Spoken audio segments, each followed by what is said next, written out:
Hey guys, let's talk about Natalee Holloway. Natalee Ann Holloway was born on October 21st, 1986, and she disappeared on May 30th, 2005. She was an 18-year-old American woman whose mysterious disappearance made international news after she vanished on May 30th, 2005, near the end of a high school graduation trip to Aruba in the Caribbean. Natalee lived in Mountain Brook, Alabama, and graduated from Mountain Brook High School on May 24, 2005, days before the trip. Her disappearance resulted in a media sensation in the United States. Her remains have not been found. Natalee was scheduled to fly home from the Caribbean island on May 30, 2005, but she failed to appear for her flight. Her classmates last saw her outside Carlos and Charlie's, a restaurant and nightclub in Oranjestad. She was in a car with local residents Joran Vandersloot and brothers Deepak and Satich Kapoor. When the three men were questioned, they said that they dropped off Natalee at her hotel and denied knowing what had become of her. Upon further investigation by authorities, Vandersloot was arrested twice on suspicion of involvement in her disappearance, and the Kapoors were each arrested 3 times. Due to lack of evidence, the 3 suspects were released each time without being charged with a crime. Natalee's parents criticized Aruban police for the lack of progress in the investigation and interrogation of the 3 men who were last seen with their daughter. The family also called for a boycott of Aruba, which gained Alabama Governor Bob Riley's support, but failed to gain widespread backing. With the assistance of hundreds of volunteers, Aruban investigators conducted an extensive search operation. American special agents from the FBI, 50 Dutch soldiers, and 3 specially equipped Dutch Air Force F-16 aircraft participated in the search. In addition to the ground search, divers searched the ocean for Natalee's body. Natalee's remains were never found. On December 18, 2007, Aruban prosecutors announced that the case would be closed without charging anyone with a crime. The Aruban prosecutor's office reopened the case on February 1, 2008, after receiving video footage of Vandersloot under the influence of marijuana, saying that Natalee died on the morning of her disappearance and that a friend had disposed of her body. Vandersloot denied that what he said was true, and in an interview he said that he had sold Natalee into sexual slavery. He later retracted his comments. In January 2012, Vandersloot was convicted of the May 30, 2010 murder of 21-year-old Stephanie Flores Ramirez in Lima, Peru. At the request of Natalee's father, Alabama Judge Alan King declared Natalee legally dead on January 12, 2012. Natalee was the first of 2 children born to Dave and Elizabeth Beth Holloway in Memphis, Tennessee. Her parents divorced in 1993, and she and her younger brother Matthew were raised by their mother. In 2000, Beth married George Jug Twitty, a prominent Alabama businessman, and the family moved to Mountain Brook, Alabama. Natalee graduated with honors in May 2005 from Mountain Brook High School, located in a wealthy suburb of Birmingham. She was a member of the National Honor Society and the school dance squad, and participated in other extracurricular activities. Natalee was scheduled to attend the University of Alabama on a full scholarship, where she planned to pursue a pre-med track. At the time of his daughter's disappearance, Dave Holloway was an insurance agent for State Farm in Meridian, Mississippi, while Beth Twitty was employed by the Mountain Brook school system. On Thursday, May 26, 2005, Natalee and 124 fellow graduates of Mountain Brook High School arrived in Aruba for a 5-day unofficial graduation trip. The teenagers were accompanied by 7 chaperones. According to teacher and chaperone Bob Plummer, the chaperones met with the students each day to make sure everything was fine. Jody Behrman, who organized the trip, stated, quote, "The chaperones were not supposed to keep up with their every move," unquote.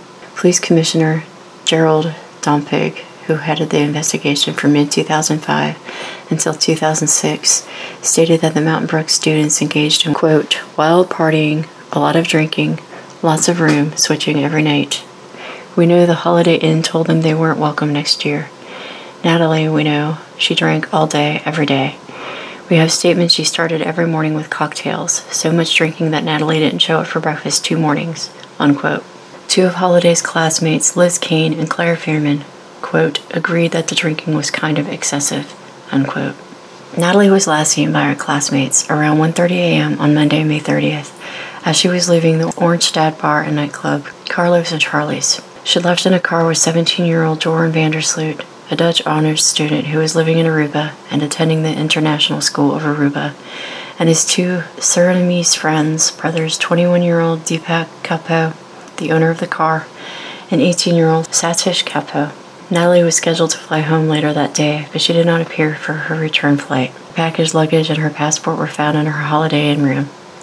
Aruban authorities initiated searches for Natalee throughout the island and surrounding waters, but did not find her. Immediately following Natalee's missed flight, her mother and stepfather flew with friends to Aruba by private jet.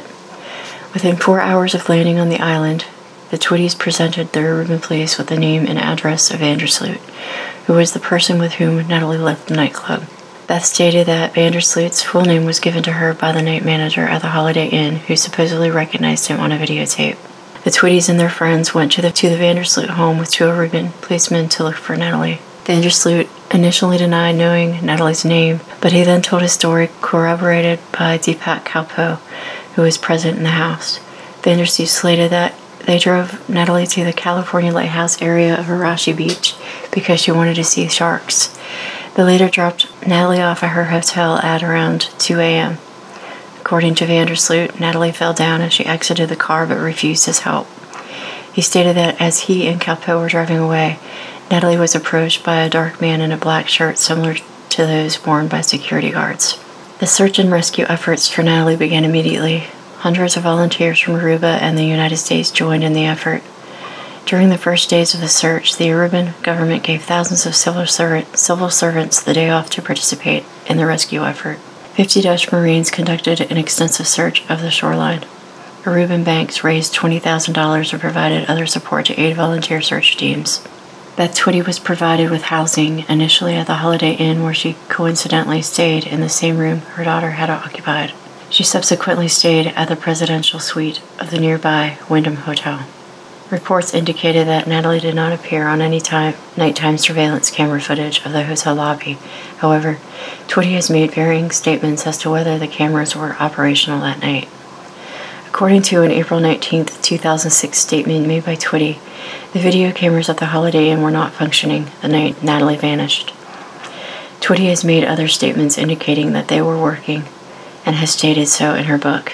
Police Commissioner Jan van der Straten, the initial head of the investigation until his 2005 retirement, said that Natalee did not have to go through the lobby to return to her room. The search for physical evidence was extensive and subject to occasional false leads. For example, possible blood sample taken from Deepak Kapo's car was tested but determined not to be blood. American law enforcement cooperated substantially with Aruban authorities from the early days of the investigation. U.S. Secretary of State Condoleezza Rice stated to reporters that the United States was in constant contact with Aruban authorities. Another State Department official indicated, quote, substantial resources are being applied to this as they continue to ask for more, unquote. On June 5th, Aruban police detained Nick John and Abraham Jones, former security guards from the nearby Allegra Hotel, which was then closed for renovation, on suspicion of murder and kidnapping. Authorities have never officially disclosed the reason for their arrest, but according to news accounts, statements made by Vandersloot and the Kapo brothers may have been a factor in their arrests. Reports also indicated that the two former guards were known for cruising hotels to pick up women, and that at least one of them had a prior incident with law enforcement. John and Jones were released on June 13th without being charged. On June 9th, Vandersloot and the Kapo brothers were arrested on suspicion of the kidnapping and murder of Natalee. Aruban law allows for investigators to make an arrest based on serious suspicion. In order to continue holding the suspect in custody, an increasing evidential burden must be met at periodic reviews. According to Dompick, the focus of the investigation centered on these three suspects from the get-go. Dompick stated that close observation of the three men began 3 days after Natalee was reported missing, and the investigation includes surveillance, telephone wiretaps, and even monitoring of their email. Dompick indicated that pressure from Natalee's family caused the police to prematurely stop their surveillance and detain the three suspects. As the investigation continued, David Cruz, spokesman for the Aruban Minister of Justice, falsely indicated on June 11th that Natalee was dead and that authorities knew the location of her body. Cruz later retracted the statement, saying he was a victim of a misinformation campaign. That evening, Dompick alleged to the Associated Press that one of the detained young men admitted, quote, something bad happened, unquote, to Holloway after the suspects took her to the beach, and that the suspect was leading the police to the scene. The next morning, prosecution spokeswoman Vivian Vanderbeesen refused to confirm or deny the allegation, simply stating that the investigation was at a very crucial, very important moment. On June 17th, a sixth person later identified as disc jockey Steve Gregory Crows was also arrested. Vanderstraten told the media that, quote, Crows was detained based on information from one of the other three detainees, unquote. On June 22nd, Aruban police detained Vandersloot's father, Paulus Vandersloot, for questioning. He was arrested that same day. Both Paulus and Crows were ordered to be released on June 26th. During this period, the suspects who had been detained changed their stories. All three indicated that Vandersloot and Holloway were dropped off at the Marriott Hotel Beach near the fishermen's huts. Vandersloot stated that he did not harm Natalee but left her on the beach. According to Sadich Kalpo's attorney David Kalk, Vandersloot called Deepak Kalpo to tell the latter that he was walking home and sent him a text message 40 minutes later. At some time during the interrogation, Vandersloot detailed a third account that he was dropped off at home and Natalee was driven off by the Kalpo brothers. Dompig discounted the story, stating, quote, This latest story came when Vandersloot saw the other guys, the Kalpos, were kind of finger-pointing in his direction, and he wanted to screw them also by saying he was dropped off. But that story doesn't check out at all. He just wanted to screw Deepak. They had great arguments about this in front of the judge, because their stories didn't match. This girl, she was from Alabama. She's not going to stay in the car with two black kids. We believe the second story, that they were dropped off by the Marriott, unquote. Following hearings before a judge, the Kalpo brothers were released on Monday, July 4th, but Vandersloot was detained for an additional 60 days. On July 4th, the Royal Netherlands Air Force deployed 3 F-16 aircrafts equipped with infrared sensors to aid in the search, but the results came up empty. In March 2006, it was reported that satellite photos were being compared with photographs taken more recently in an attempt to find unexpected shifts of ground that might be Natalee's grave. After a local gardener came forward with information, a small pond near the Aruba Racquet Club, close to the Marriott Hotel Beach, was partly drained between July 27th and 30th in 2005. According to Jug Twitty, the gardener claimed to have seen Vandersloot attempting to hide his face as he drove into the racquet club with the Kalpo brothers on the very early morning of May 30th, between 2:30 a.m. and 3 a.m. Nancy Grace described the gardener as, quote, the man whose testimony cracks the case wide open, unquote. Another person, the jogger, claimed to have seen men burying a blonde-haired woman in a landfill near the afternoon of May 30th. The police had searched the landfill in the days following Natalee's disappearance. After the jogger's statements, the landfill was searched 3 more times. The FBI used cadaver dogs to assist in the recovery operation. The searches were fruitless. Natalee's family initially offered $175,000, and donors offered $50,000 for her safe return. 2 months after her disappearance, the reward was increased from $200,000 to $1 million, with a $100,000 reward for information leading to the location of her remains. In August 2005, the reward for information leading to Natalee's corpse was increased from $100,000 to $250,000. The FBI announced that Aruban authorities had provided its agency with documents, suspect interviews, and other evidence. Investigators found a piece of duct tape with strands of blonde hair attached to it. The samples were tested at a Dutch lab.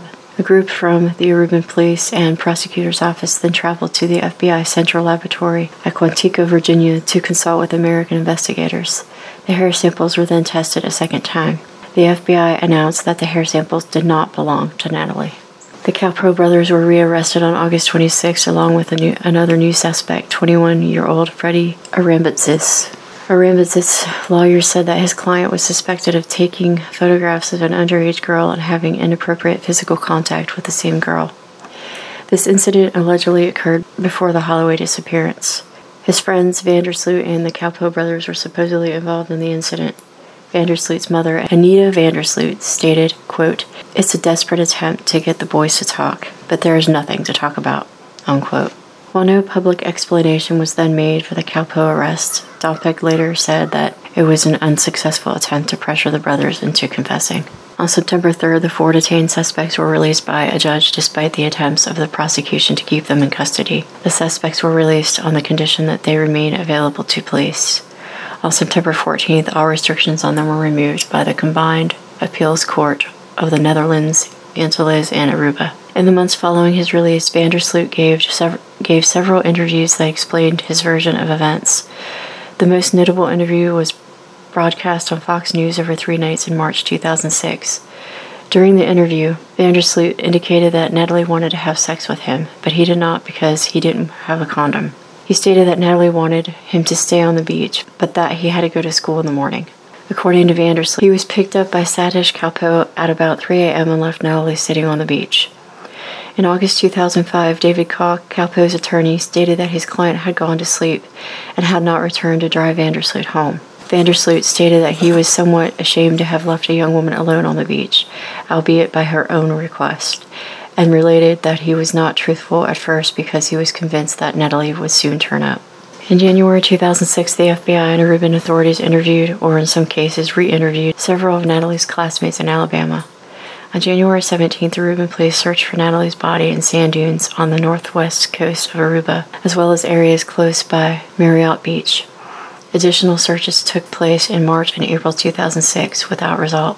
Shortly before leaving the case, Dompick gave an interview to CBS in which he stated he believed Natalee was not murdered, but probably died from alcohol and/or drug poisoning, and that someone later hid her body.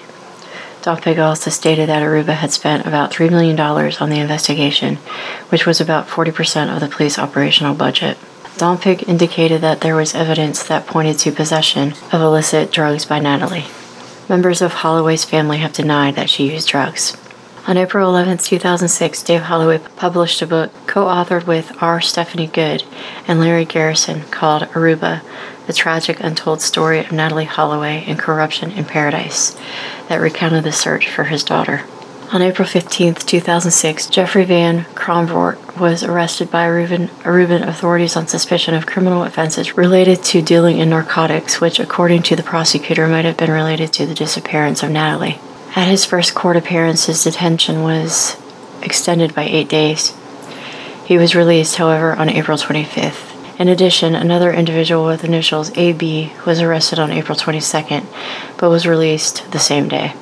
On May 17th, another suspect, Guido Wever, the son of a former Aruban politician, was detained in the Netherlands on suspicion of assisting in the abducting, battering, and killing of Natalee. Wever was questioned for 6 days in Utrecht. Aruban prosecutors initially sought his transfer to the island, but he was instead released by agreement between the prosecutor and Wever's attorney. At Aruba's request, the Netherlands took over the investigation. Following receipt of extensive case documentation in Rotterdam, a team of the Dutch National Police started to work on the case in September. On April 16, 2007, a combined Aruban-Dutch team began pursuing the investigation in Aruba. A book by Vandersloot and reporter Zvezdana Vukojevic, Isaac Natalee Holloway, The Case of Natalee Holloway, was published in Dutch in April 2007. In the book, Vandersloot gives his perspective of the night Natalee disappeared and the media frenzy that followed. He admits to and apologizes for his initial untruths, but maintains his innocence. On April 27th, a new search involving approximately 20 investigators was launched at the Vandersloot family residence in Aruba. Dutch authorities searched the yard and surrounding area using shovels and thin metal rods to penetrate the dirt. Prosecution spokeswoman Van der Biezen stated, quote, "The investigation has never stopped and the Dutch authorities are completely reviewing the case for new indications," unquote. The statement from the prosecutor's office related, quote, "The team has indications that justify a more thorough search," unquote. Investigators did not comment on what prompted the new search, except that it was not related to Vandersloot's book. According to Paulus Vandersloot, nothing suspicious was found, and all that was seized were diary entries of him and his wife and his personal computer, which was subsequently returned. According to Jossie Manser, managing editor of Aruba's Diario newspaper, investigators were following up on statements made during early suspect interrogations regarding communications between the Kalpoe brothers and Vandersloot. He also said investigators could be seen examining a laptop at the house. On May 12th, the Kalpoe family residence was searched by authorities. The two brothers were detained for about an hour upon objecting to the entry by police and Dutch investigators, but were released when the authorities left. According to Koch, the brothers objected to the search because officials did not show them an order justifying the intrusion. A statement from Van der Biezen did not mention what, if anything, officials were searching for, but indicated nothing was removed from the home. A subsequent statement from Het Openbaar Ministerie van Aruba, the Aruban prosecutor's office, indicated that the purpose of the visit was to get a better image of the place or circumstances where an offense may have been committed, and to understand the chain of events leading to the offense. Citing what was described as newly discovered evidence, Aruban investigators rearrested Van der Sloot and the Capot brothers on November 21, 2007, on suspicion of involvement in manslaughter and causing serious bodily harm that resulted in the death of Natalee. Van der Sloot was detained by Dutch authorities in the Netherlands, while the Capot brothers were detained in Aruba. Van der Sloot was returned to Aruba, where he was incarcerated. Soon after, Dave Holloway announced a new search for his daughter that probed the sea beyond the original 330-foot depths in which earlier searches had taken place. That search involved a vessel called the Persistence and was abandoned due to lack of funds at the end of February 2008, when nothing of significance was found. On November 30th, a judge ordered the release of the Capot brothers. Despite attempts by the prosecution to extend their detention, the brothers were released on the following day. The prosecution appealed their release, which was denied on December 5th, with the court writing, quote, "Notwithstanding expensive and lengthy investigations on her disappearance and on people who could be involved, the file against the suspect does not contain direct indications that Natalee passed away due to a violent crime," unquote. Van der Sloot was released without charge on December 7th due to lack of evidence implicating him, as well as a lack of evidence that Holloway died as the result of a violent crime. The prosecution indicated it would not appeal. On December 18th, prosecutor Hans Moos officially declared the case closed and that no charges would be filed due to lack of evidence. The prosecution indicated a continuing interest in Van der Sloot and the Capot brothers and alleged that one of the three, in a chat room message, has stated that Natalee was dead. This was hotly contested by Deepak Kapot's attorney, who stated that the prosecution, and translated from Papiamento to Dutch, had misconstrued a reference to a teacher who had drowned as Wanda Holloway. Attorney Ronald Wicks also stated, quote, "Unless Moose finds a body in the bathroom of one of these kids, there's no way in hell they can arrest them anymore," unquote. On January 31st, 2008, Dutch crime reporter Peter R. de Vries claimed that he had solved the Holloway case. De Vries stated that he would tell all in a special television program on Dutch television on February 3rd. On February 1st, the Dutch media reported that Van der Sloot made a confession regarding Natalee's disappearance. Later that day, Van der Sloot stated that he was telling the individual what he wanted to hear and denied any involvement in her disappearance. That same day, the Aruba prosecutor's office announced the reopening of the case. The broadcast, aired on February 3rd, 2008, included excerpts from footage recorded from hidden cameras and microphones and the vehicle of Patrick van der Eem, a Dutch businessman and ex-convict who gained Van der Sloot's confidence. Van der Sloot was seen smoking marijuana and stating that he was with Natalee when she began convulsively shaking, then became unresponsive. Van der Sloot stated that he attempted to revive her without success. He stated that he called a friend who told Van der Sloot to go home and who disposed of the body. An individual reputed to be his friend, identified in the broadcast as Dari, has denied Van der Sloot's account, indicating that he was then in Rotterdam at school. The Aruban prosecutor's office attempted to obtain an arrest warrant for Van der Sloot based on the tapes. However, a judge denied the request. The prosecutor appealed the denial, but the appeal failed on February 14th. The appeals court held that the statements on the tape were inconsistent with evidence in the case and were insufficient to hold Van der Sloot. On February 8th, Van der Sloot met with Aruban investigators in the Netherlands and denied that what he said on the tape was true, stating that he was under the influence of marijuana at the time. Van der Sloot indicated that he still maintains that he left Natalee behind on the beach. In March 2008, news reports indicated that Van der Eem was secretly taped after giving an interview for Aruba television. Van der Eem, under the impression that cameras had been turned off, disclosed that he had been a friend of Van der Sloot for years, that he expected to become a millionaire through his involvement in the Holloway case, and that he knew the person who supposedly disposed of Holloway's body, and that Vandersloot had asked him for 2,000 euros to buy the man's silence. According to Dutch news service ANP, Van der Eem, who had already signed a book deal, was furious after learning of the taping and threatened the interviewer, who sought legal advice. Van der Eem's book Overboard, co-written with E. Byers, was released in Dutch on June 25th. Van der Eem was arrested on December 13th in the Netherlands for allegedly hitting his girlfriend with a crowbar and engaging in risky driving behavior while fleeing police. The De Vries podcast was discussed in a seminar by Dutch legal psychologist Willem Albert Wagenaar, who indicated that the statements did not constitute a confession. Wagenaar criticized De Vries for broadcasting the material, stating that the broadcast made it harder to obtain a conviction, and had De Vries turned over the material to authorities without broadcasting it, they would have held all the trumps in questioning Vandersloot. Wagenaar opined that not only was the case not solved, it was not even clear that a crime had been committed. Professor Chris Brantz, in the same seminar, also criticized Van de Vries' methods. On November 24th, Fox News aired an interview with Vandersloot in which he alleged that he sold Natalee into sexual slavery, receiving money both when Holloway was taken and later on to keep quiet. Vandersloot also alleged that his father paid off 2 police officers who had learned that Holloway was taken to Venezuela. Vandersloot later retracted the statements made in the interview.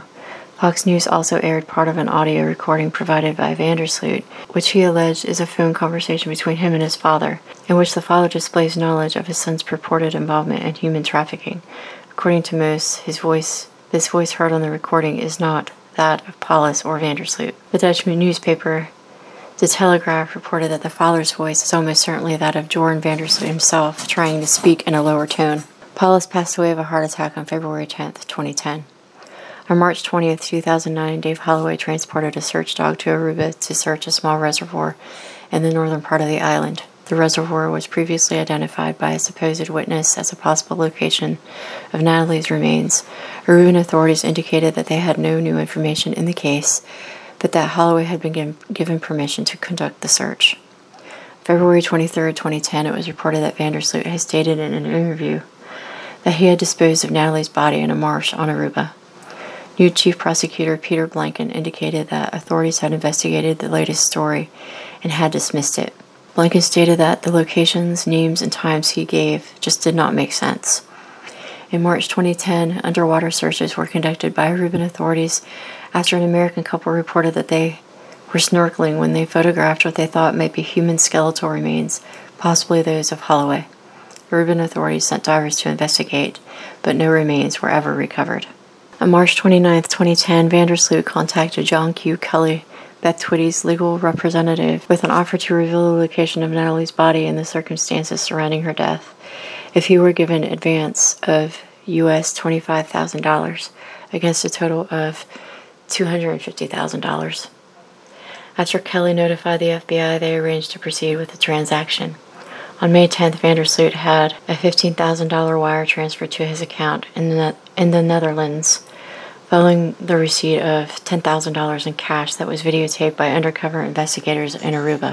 Authorities stated that the information that he provided in return was false because the house in which he said Natalee's body was located had not been built at the time of her disappearance. On June 3rd, Vandersloot was charged in the U.S. District Court of Northern Alabama with extortion and wire fraud. U.S. Attorney Joyce White Vance obtained an arrest warrant and transmitted it to Interpol. On June 30th, Vandersloot was indicted on the charges. At the request of the U.S. Justice Department, authorities conducted a June 4th raid and confiscated items from 2 homes in the Netherlands. One of the homes belonged to reporter Jaap Ames, who had previously interviewed Vandersloot and claimed knowledge of his criminal activities. Aruba investigators used information gathered from the extortion case to launch a new search at a beach, but no new evidence was found. Dave Holloway returned to Aruba on June 14th to pursue possible new clues. On May 30th, 2010, 5 years to the day after Natalee's disappearance, Stephanie Flores Ramirez, a 21-year-old business student, was reported missing in Lima, Peru. She was found dead 3 days later in a hotel room registered in Vandersloot's name. On June 3rd, Vandersloot was arrested in Chile on a murder charge and extradited to Peru the next day.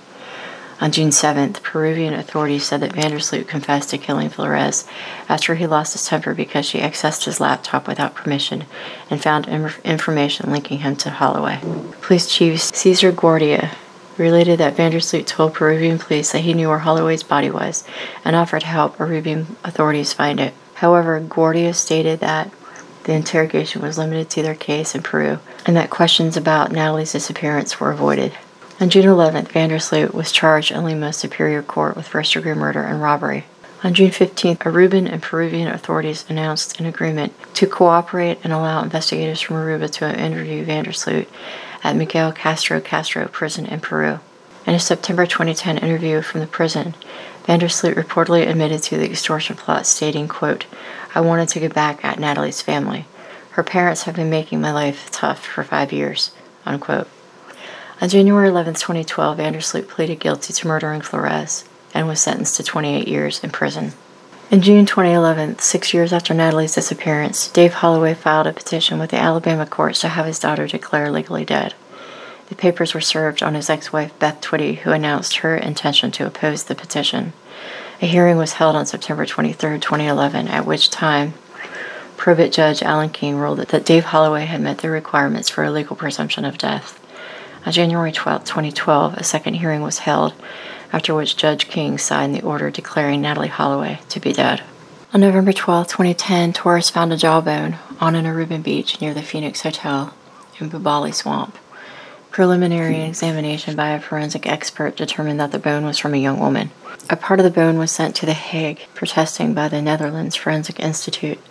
On November 23, 2010, Aruba Solicitor General Taco Stein announced that based on dental records, the jawbone was not of Holloway, and it was not even possible to determine whether it had come from a man or a woman. In 2016, Dave Holloway hired a private investigator, T.J. Ward, to once go through all evidence and information related to the disappearance of his daughter. This led to an informant, Gabriel, who claimed to have been a roommate of one of the Vandersloot's closest friends, American John Ludwig, in 2005. Gabriel claimed that Ludwig was told what became of Natalee. In an interview with the Oxygen television channel, Gabriel gave a detailed description of what happened on the night of Natalee's disappearance. Oxygen created a new documentary series on Natalee's disappearance that aired on August 19, 2017.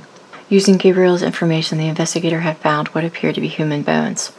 On October 3, 2017, DNA testing concluded that one piece of bone was human, but did not belong to Natalee.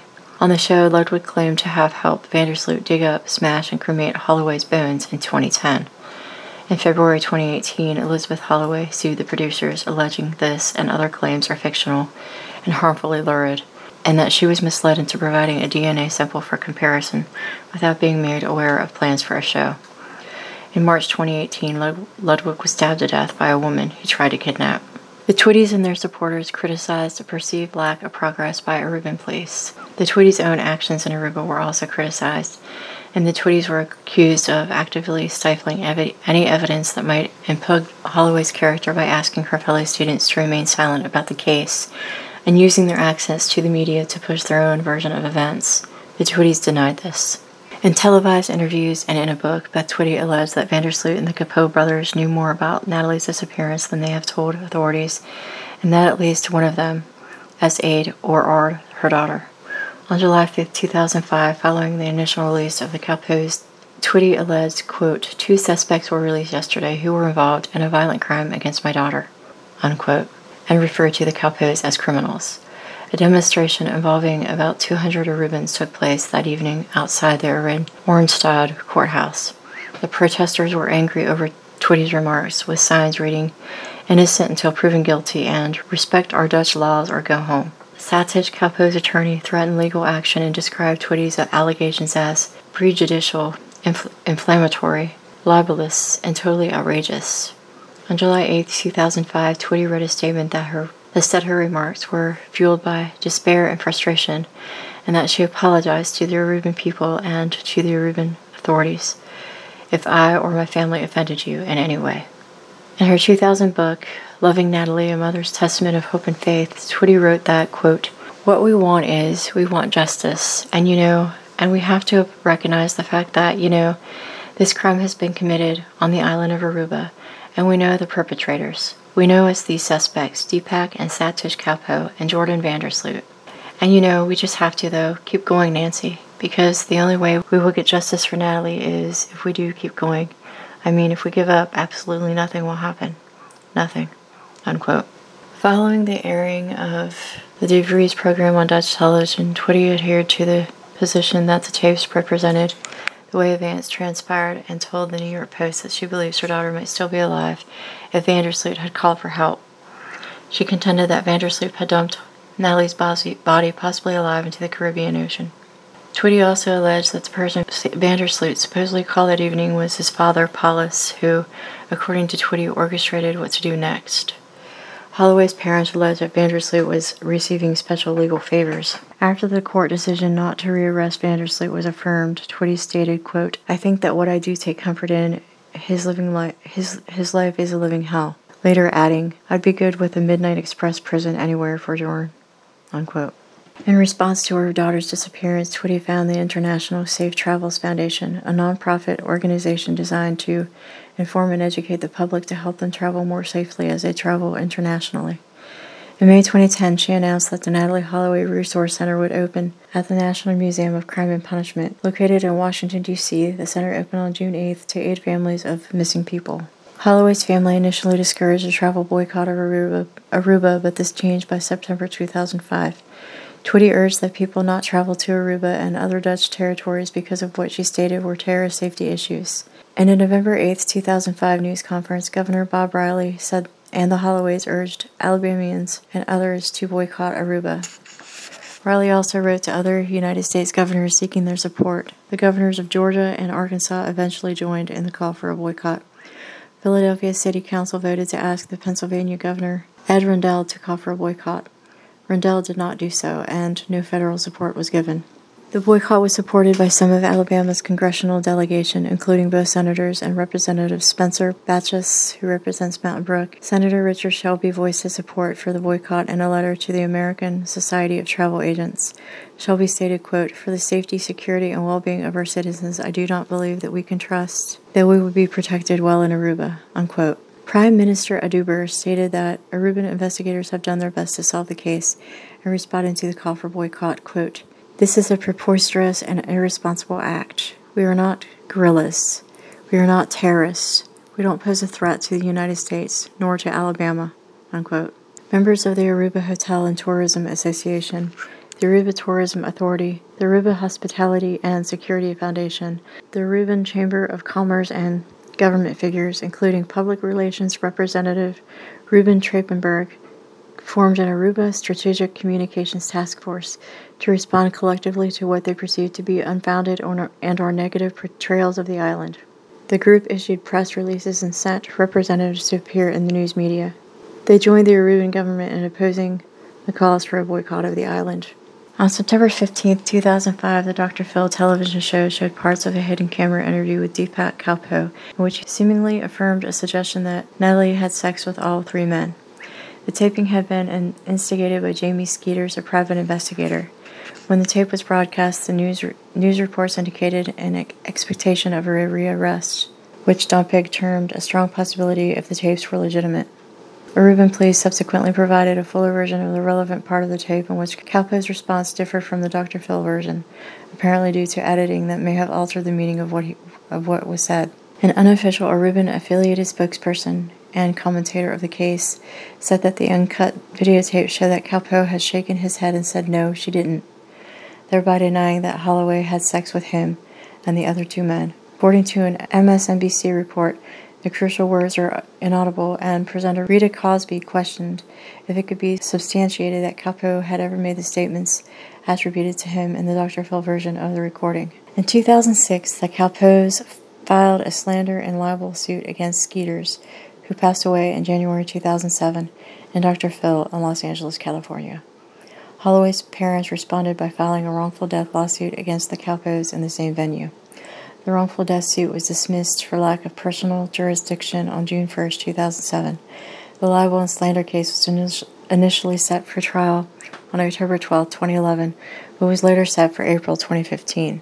An earlier suit had been filed in New York City by Holloway's parents against Jordan and Paulus Vandersloot and served on them on a visit to New York. The case had been dismissed in August 2006 as filed in an inconvenient forum. On November 2005, Paulus Vandersloot won an unjust detention action against the Aruban government, clearing him as a suspect and allowing him to retain his government contract. The elder Vandersloot then brought a second action seeking monetary damages for himself and his family because of his false arrest. The action was initially successful, but the award of damages was reversed on appeal.